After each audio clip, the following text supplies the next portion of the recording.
Ó, a palavra sukkah, ela tem a gematria 26 aqui no meio. As pontas da palavra sukkah tem, ó, 60 mais 5, que é a palavra Adonai, e a palavra Yud He Vav He. Dentro dessa questão, nós temos a somatória de 60, não é?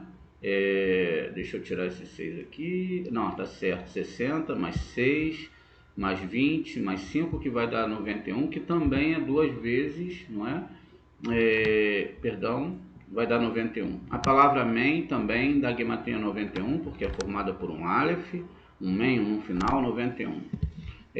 Nós temos aqui o que nós aprendemos, não é, sobre fazer a cabana.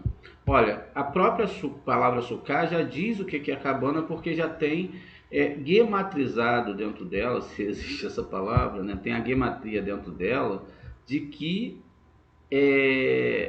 o próprio nome do Eterno vai gerar esse 91 aqui, ó. Então, o Yud, tá vendo? Yud, Re, Vav, Re estão aqui dentro dessa mistura. O Aleph, o Dalet, o Nun e o Yud com gematria 65, tá vendo? E embaixo nós temos agora, ao invés de começar com Yud, do Yud Re Vav Re, vai começar com Aleph de Adonai primeiro, para descida. Então, Aleph, Dalet, Nun e Yud. E aí nós temos depois o Yud Re Vav Re, tá vendo? Então, a gente tem aqui nesse nome uma gematria de 91. Por que existe a gematria? Porque sem a gematria nós perderíamos toda a formulação dos nomes, os valores, etc. Muito bem. Com isso, a gente sabendo que é 91 também é a palavra amém, né? E a gente vai ver essa palavra daqui a pouco também. A gente tem aqui uma certa gematria que nós vamos fazer e existe um porquê dentro disso tudo. Por exemplo, eu pego o 91 que está aqui, que é a soma dos nomes, e diminuo pelo Tiferet, que é o Kaf, a letra Sol, que vai me dar 71, tá vendo? Vai me dar a gematria 71. E pego 91 e diminuo pelo a outra parte central, que é o 6, não é? Que aqui vai dar 26, e também a gente vai ter que aqui nessa festa, a gente vai ver já já, a gente tem uma coisa muito especial. E aí eu vou ter aqui, ó, exatamente a somatória desses dois nomes vai me dar 156. 156 é exatamente o nome Yosef, veja, o Yud, o Vav fazendo O, e o Samer aqui, né? E o Sef vai me dar 156. Agora, olha que coisa legal. Parece aqui que o nome Adonai, que é Shekhinah, ele tem que unir, não é, essas duas letras. Qual letras que ela tem que unir? A letra Kaf e a letra Vav, perdão. A letra Vav. Por isso é que quando a gente chega nesse mês, esse nome Adonai, ele vai ser usado para fazer essa fusão, né? A fusão de fazer com que a letra Vav ela entre na letra Kaf, e aí a letra Kaf ela se torne um Lamed aqui, ó, tá vendo? Então assim a gente compreende, viu? Olha que coisa bonita, né? Então veja, essa junção, a própria Shekhinah, você tem que ter essa combustão para você subir através da Shekhinah, conhecer a Shem, conhecer a Shekhinah, conhecer a presença divina da doação. Sem doação não tem presença divina. E aí você faz, ó, a letra Lamed. A letra Lamed é a mais sagrada, porque o pescoço dela se estende acima das outras letras, enquanto existem as letras sofites e a letra Kuf que descem abaixo, tá vendo? Elas não sobem, elas baixam. Então veja, aí voltando aqui eu tenho 156. Por que está sendo feita essa gematria?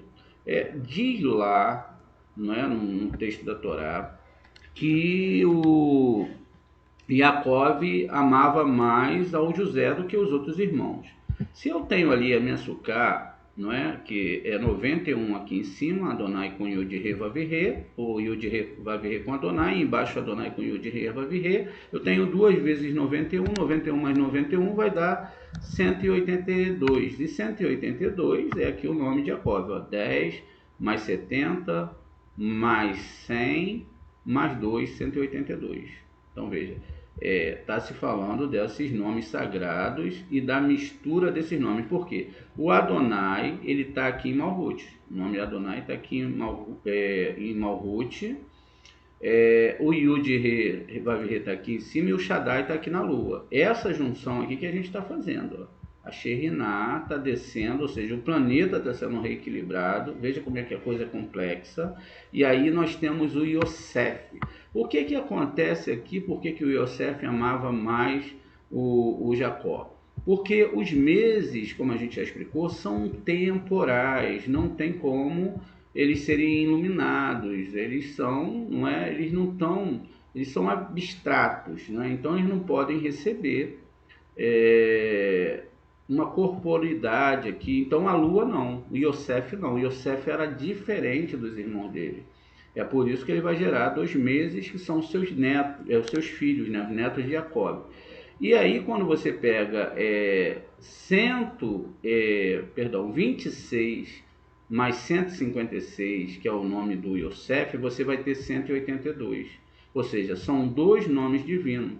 Esses 2 nomes divinos, eles são criados dentro aqui dessa situação, porque depois que o Sol iluminou a Lua, e aí qual é a festa de Sukkot? A Lua cheia. Então a gente começou na Lua Nova, não é? A gente vai ler isso depois no Zohar, e depois a gente partiu, e agora a gente está no 10º dia. E aí o que que acontece? Essa lua, ela tem que estar iluminada, ela teve essa iluminação, é um tempo preparado para Hashem. Isso é o que acontece. Hoje, no 2º dia, o que não tem nada a ver com Mazal, como a gente vai explicar aqui, a gente está num dia do nosso querido aqui, Itzhak, que está dentro de Gevurah. Muito bem, Itzhak, quando a gente viu a história aqui, a gente leu, né, na outra aula aqui sobre Itzhak, a gente viu aqui que existe, aqui tem o Vav e o Rei, ó, a segunda parte do tetragrama, mas existia uma parte lá embaixo, para quem vai lembrar, que só tinha o Rei lá, né, só tinha um Rei lá no final, estava tudo equilibrado, por quê? O Rei foi colocado aqui para colocar o Elohim sobre essa força de 91, tá vendo? A gente, 6, né? Aqui vai dar 86, mais 5 vai dar 91, que é exatamente a contrapartida, a contraforça para controlar quem? Elohim, porque Elohim é julgamento. Aqui em cima nós temos Gabriel, tá vendo aqui nesse mundo de Biná, tá ligado a Gabriel. Aqui nós temos o Sam, que está fazendo o papel dele, que é um papel muito sério. Não pense que é brincadeira, porque não é um papel muito sério, para testar você se você vai ficar nessa Torá. E aí o que que aconteceu? Essa parte aqui do tetragrama El teve que amarrar Elohim, que é a vontade, né? Toda aquela vontade que a gente tem de se vingar, matar, destruir, mentir, tudo aquilo que é negativo vai ter que ser amarrado, tá vendo? Aquela vontade, a vontade de doação, que a gente tem aqui o Gimel, né? Como a gente viu, e o Dalit, o Gimel segue para o Dalit, então a gente vai ter que tirar isso de dentro da gente, é difícil, né? Poxa vida, é muito difícil. Quando você quer esganar uma pessoa naquela hora da raiva e depois voltar atrás, é difícil. Os nossos sábios falam que a gente tem até que pedir desculpa para quem fez mal para a gente, se der. Se não der, a gente perdoa por dentro e tem que tirar toda aquela mágoa que a gente tem com a pessoa, senão você não chega a Shem é puro, é santo. Veja, então esse poder de Elohim aqui, não é? Ele está aqui, inclusive eu botei ele aqui já com o próprio Rei, que dá Gematria 91. Então a gente está entendendo que quando, olha, o amor, ele amarra a doação, o amor verdadeiro, ele amarra, não é? O Itzhak, olha só que coisa bonita, ó. Ele vai amarrar aqui, ó. O que que ele está fazendo? Ele está pegando ali e amarrando o seu quê? Seu desejo, o seu ego. Então, isso faz parte do ego. Então, o que que vai acontecer lá? Com fio vermelho, está amarrando. Quem amarrou? O nosso querido, não é? Abraham amarrou o Itzhak. Só que o Abraham já estava bem velhinho, Já passava dos 100 anos e o Itzhak já estava com 37 anos. Então a gente começa a pensar, 3 mais 7 dá 10, então são as 10 sefirot. Se eu olhar ao contrário, é 73, que é Rorimá, está falando de entendimento, tá vendo? Você entendeu que não vale a pena ir através da Gevorá e que isso vai te trazer muito prejuízo espiritual. Então é melhor você amarrar. Se você não tem força para amarrar, não tem corda, não tem o burro, não tem os servos, não tem nada, o que você deve fazer? Você deve pedir e orar a Hashem para fazer isso. E você não vai... É difícil, realmente. E como que a gente faz isso? A gente tem que começar a preparar a nossa sucá, tá vendo? É assim que a gente vai partir. Por isso que hoje a gente está aqui no planeta Vênus, não é? Que é Moshe, aí sim é o Masal, e a gente meditou na letra Pei e na letra Lâmede, que é aqui ó, a ligação, tá vendo? A ligação de Mercúrio com Yesod, que foi criado pela letra Tav, tá vendo? Por isso que a letra Tav está aqui no meio do caminho, exatamente esperando que você, ó, com o pezinho aqui, ó, não vai passar. Se você não abrir mão de receber para si mesmo, se você não abrir mão do ódio, da ira, seja lá o que a pessoa te fez, ó, você não passa. Você fica aqui bloqueado. Você pode até falar, poxa, Xia, mas caramba, eu realmente sofri pra caramba. Não, você tem que perdoar. A Hashem fala que a Hashem só perdoa aqueles que perdoa, tá vendo? E quem vai querer que você não passe aqui, vocês nem imaginam, né? Aqui, quem está sobre o poder de Elohim é quem? Né? Ó, tá vendo? Se não amarrar, se nesse segundo dia você não amarrar, se você não lutar para amarrar isso, deixar esses sentimentos, você não passa. Não passou, está desconectado. Está desconectado, adeus Olam Rabá, adeus qualquer coisa que possa ter lá no outro mundo, porque não passa.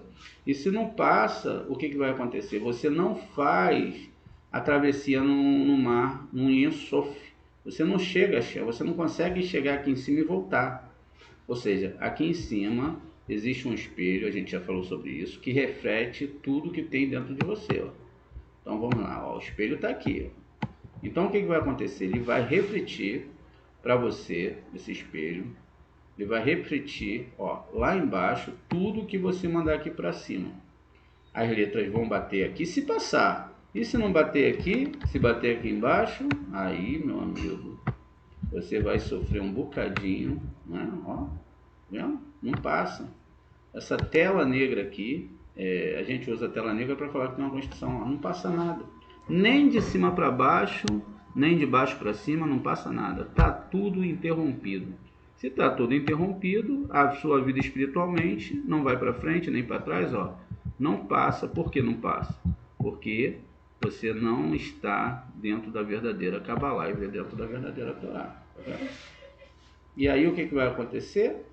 Tudo que você vai ter aqui nesse mundo é exatamente essa questão de você estar preso dentro desse mundo, preso dentro do seu ego, e às vezes até fazendo uma cabaninha de Sukkot, muito bonitinha, toda enfeitadinha, né, com as bolinhas penduradas, tirar foto dentro da Sukkot, mas o trabalho é eterno. Construa essa Sukkot dentro de você, deixa a vingança de lado, construa o amor, e você vai ver que a construção com amor é muito maior do que todas as coisas.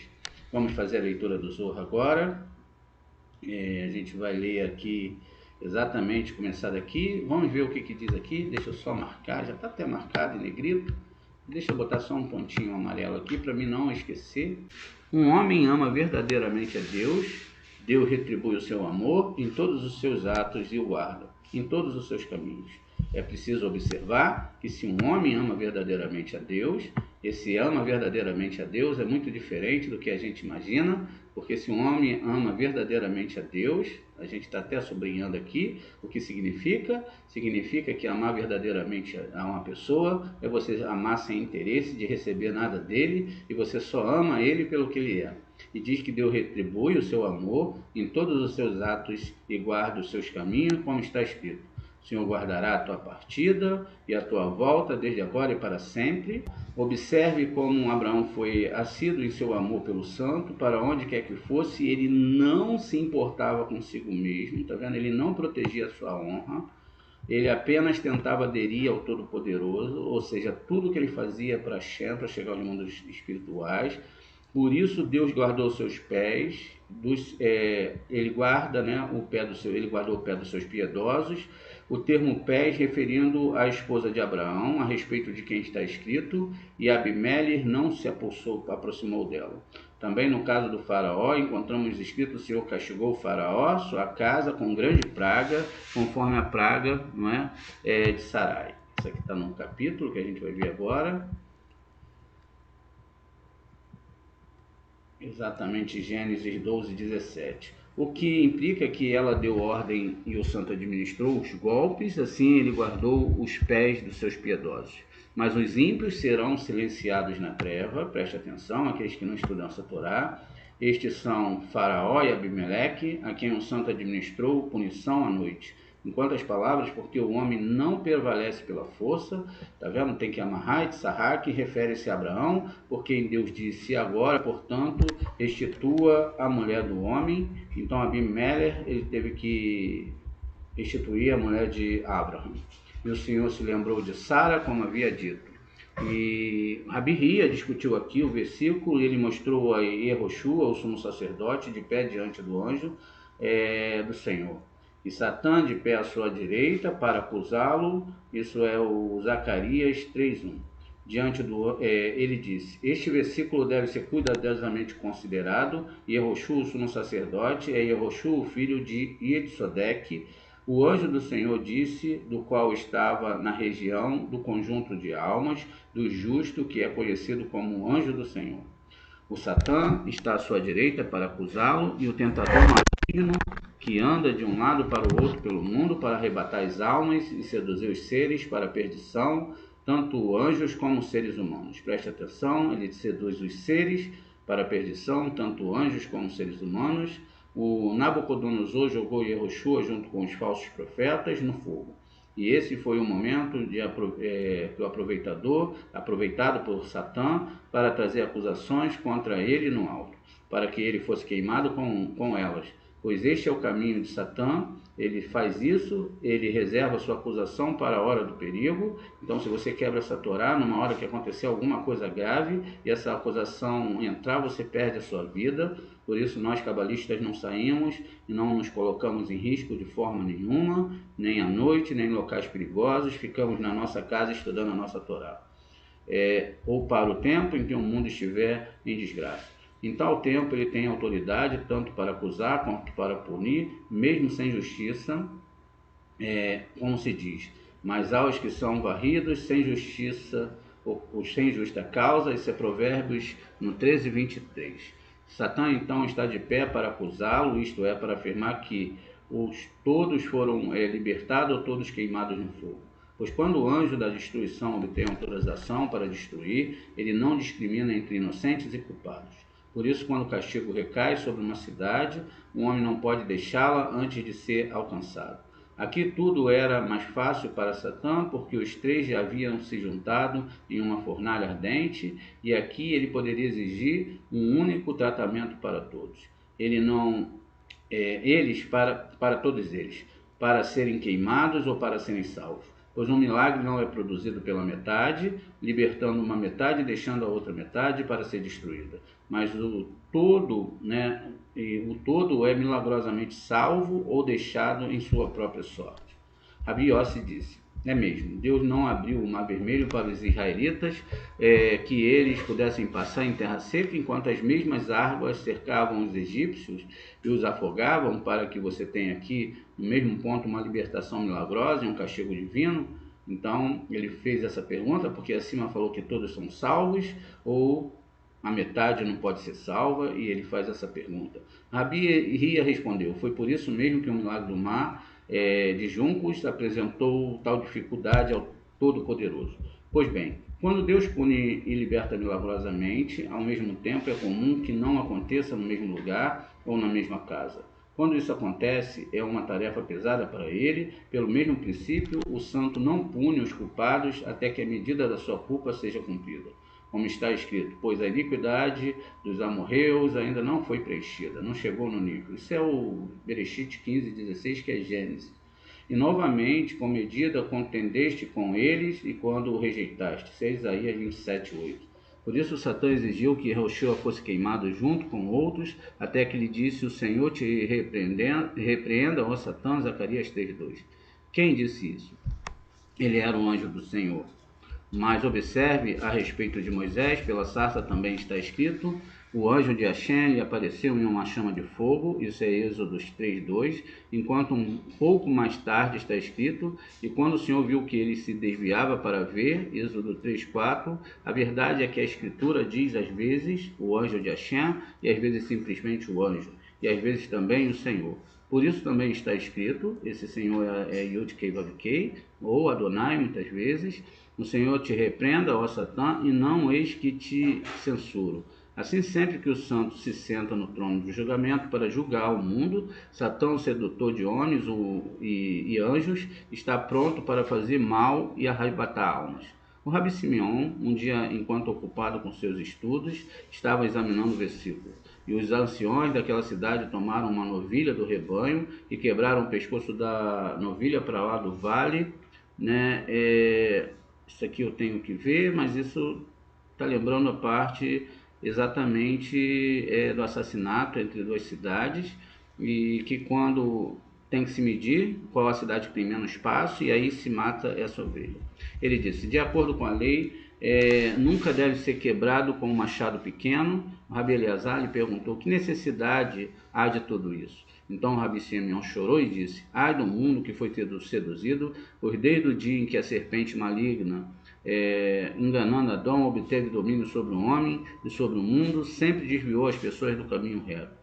E o mundo não deixará de sofrer com suas maquinações, até que venha Machia, que é o santo Zorra, quando o santo ressuscitará os que dormem no pó, conforme o versículo: ele devorará a morte para sempre, isso é Isaías 25:8. E o versículo: e farei que o espírito impuro deixe o país, Zacarias 13:2. Enquanto isso, Satã domina este mundo e arrebenta as almas dos filhos dos homens. Agora veja a passagem: se alguém foi encontrado assassinado no país, isso é Devarim 21:9, normalmente é por obra do anjo da morte que as almas deixam seus corpos, mas com aquele homem não foi assim. Em vez disso, quem o assassinou fez com que sua alma se afastasse dele antes que chegasse a hora do anjo da morte tomá-la. Por isso está escrito: e não se pode fazer expiação pelo país, pelo sangue derramado sobre ele, mas pelo sangue daquele que o derramou. Isso é o Números 35:33. Não suficiente para o mundo, Satã esteja alerta para enganar os homens e formular acusações contra eles, para que sua fúria aumente, privando de qual é a sua função. É uma pergunta aqui. Mas o Santo e Misericordioso para com seus filhos, e assim previu a oferta de um cordeiro como reparação pela alma, da qual Satanás foi privado, como meio de pacificar o acusador. Muito bem. O acusador do mundo. Há um profundo mistério envolvido nisso. As oferendas dos bois, da vaca, do cordeiro e da novilha, tudo tem um profundo significado místico, e é por isso que fazemos a reparação da maneira mencionada do texto. Então vocês podem ver lá no canal sobre as 4 partes, não é? Que está lá as 4 partes do sacrifício das 4 partes. Daí a afirmação: as nossas mãos não derramam este sangue, que é falado, que não foi ninguém que assassinou essa pessoa. Então é feita essa palavra, Devarim 26:7. Eles não derramaram esse sangue e nós não causamos essa morte, e dessa forma o acusador é mantido à distância. Tudo isso é um bom conselho que o santo dá ao mundo. Observe que mesmo se aplica no dia do ano novo, e aqui é Rosh Hashanah, o dia da expiação também, que é Yom Kippur, tá vendo? Nós não derramamos esse sangue, não é culpa nossa, não é? Mas a gente toma esses cuidados justamente para que não entre uma acusação, até mesmo que pode ser uma acusação que a gente pode ser misturado com outras pessoas que não estudam a Cabala e acabamos também não tendo esse cuidado e a gente acaba então pagando por uma coisa que não fizemos. E esse é o momento em que o mundo é julgado e Satã traz suas acusações. É por isso que Israel precisa tocar a trombeta, emitir um som composto de fogo, água e ar, e esse som sobe até o lugar do trono do julgamento, onde está o tribunal da justiça, e colide com ele e continua subindo. Assim que o som vem de baixo, a voz de Jacó do alto é reforçada, e o santo bendito seja ele incitada a misericórdia, correspondendo ao som que une o fogo. Água, ar, que Israel emite aqui embaixo, soprando de cima, pelas duas respirações, uma de cima e outra de baixo. O mundo se fortalece, a misericórdia prevalece, então fica confuso o acusador que pensava prevalecer no julgamento e obter sentença contra o mundo. Sua força falha, ele não pode fazer nada, assim o santo sentado para julgar vincula a misericórdia e não com rigor.